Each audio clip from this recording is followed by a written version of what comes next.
नमस्कार बच्चों, आप सभी कैसे हैं। आशा करता हूं कि आप सभी स्वस्थ होंगे। बच्चों, आज इस वीडियो में हम लेकर आए हैं उत्तराखंड सिपाही भर्ती परीक्षा 2024 के लिए ऑनलाइन एप्लीकेशंस मांगे गए हैं, जो कि यूके ट्रिपल एससी की वेबसाइट पर जाकर आप देख सकते हैं। इसके ऑनलाइन आवेदन शुरू हो चुके हैं, जिसका प्रारंभिक तिथि की अगर बात करें तो 8/11/2024 है, यानी कि 8 नवंबर 2024 से इसके एप्लीकेशन शुरू हो चुके हैं। अंतिम तिथि की बात करें तो 29/11/2024 दी गई है, यानी कि 29 नवंबर 2024 तक इसके एप्लीकेशन फॉर्म आप भर सकते हैं। आवेदन शुल्क की बात करें तो आवेदन शुल्क, जो कि हम एप्लीकेशन चार्ज या एप्लीकेशन फी कहते हैं, उसकी अगर बात करें तो UR OBC, यानी कि अगर आप अनरिजर्व यानी कि जनरल कैटेगरी में आते हैं, या OBC अदर बैकवर्ड कास्ट, जिसको हम अन्य पिछड़ा वर्ग भी कहते हैं, अगर आप इन दोनों के अंतर्गत आते हैं तो आपको यहाँ पर 300 रुपये एप्लीकेशन फी देना होगा, यानी कि जो आवेदन करेंगे आप उसका शुल्क 300 रुपये होगा। अगर आप SC ST EWS के अंतर्गत आते हैं तो आपको 150 रुपये का यहाँ पर चार्ज दिया जाएगा, यानी कि आप SC यानी कि schedule caste, ST schedule tribes, या EWS जो कि इकोनॉमिकली वीक सेक्शन के अंतर्गत आते हैं, अगर आप इनमें से कोई भी कैटेगरी के अंदर हैं तो आपको इसका 150 रुपये एप्लीकेशन फी देना होगा। इसके बाद बात करते हैं कि एप्लीकेशन फी आप कब तक जमा करेंगे। तो 29/11/2024 यानी कि 29 नवंबर 2024 तक आप इसका एप्लीकेशन फी भर सकते हैं।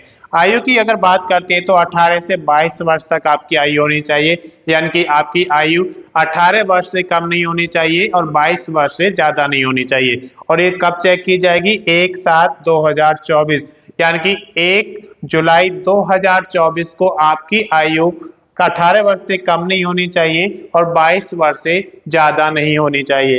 अगर छूट की बात करें तो यूकी ट्रिपल एसी नियम के अनुसार आपको छूट दी जाएगी, यानी कि अगर आप किसी रिजर्व कैटेगरी में आते हैं जिसमें आपको आयु में छूट मिलती है, तो यूके ट्रिपल एस सी के अनुसार जो आपको आयु में छूट दी जाती है वो छूट आपको इसमें भी मिलेगी।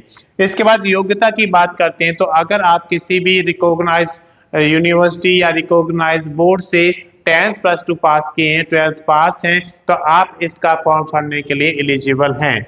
इसके बाद आप देख सकते हैं एग्जाम डेट, तो जो इसका एग्जाम होगा 15/6/2025, यानी कि 15 जून 2025 को इसका एग्जाम होगा।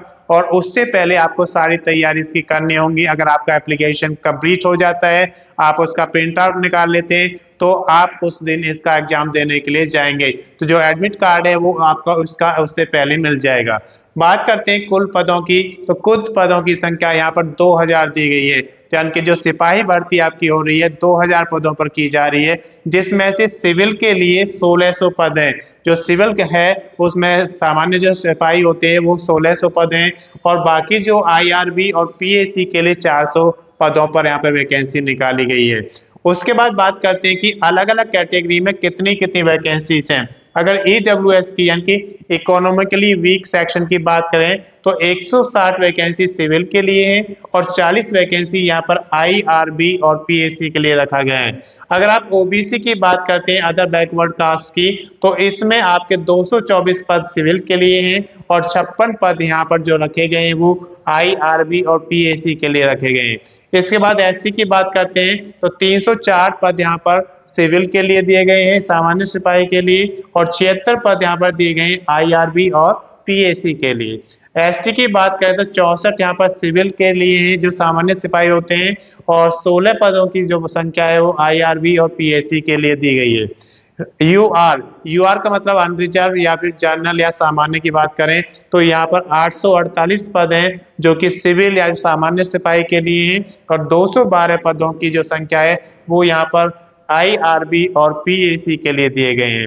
इसके बाद PET की बात करते हैं। PET मतलब फिजिकली एफिशिएंसी टेस्ट। जब भी आप किसी गवर्नमेंट जॉब के लिए जाते हैं तो सबके अलग अलग क्राइटेरिया होते हैं, तो अगर सिपाही के लिए आप जाते हैं तो वहां पर आपका फिजिकल चेक किया जाता है, तो उसे हम बोलते हैं फिजिकली एलिजिबिलिटी टेस्ट। तो इस टेस्ट में आपकी अलग अलग कंडीशंस होती हैं, उनको आपको पार करना होता है, उसके बाद आप उसमें सिलेक्शन के लाभ उठा पाते हैं।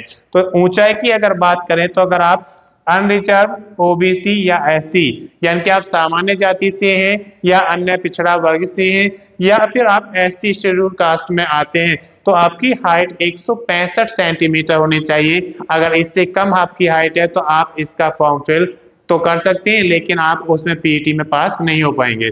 अगर पहाड़ी क्षेत्र में अब आप आते हैं तो आपकी जो हाइट है वो 160 सेंटीमीटर, यानी कि यहाँ पर आपको 5 सेंटीमीटर की छूट दी जाती है।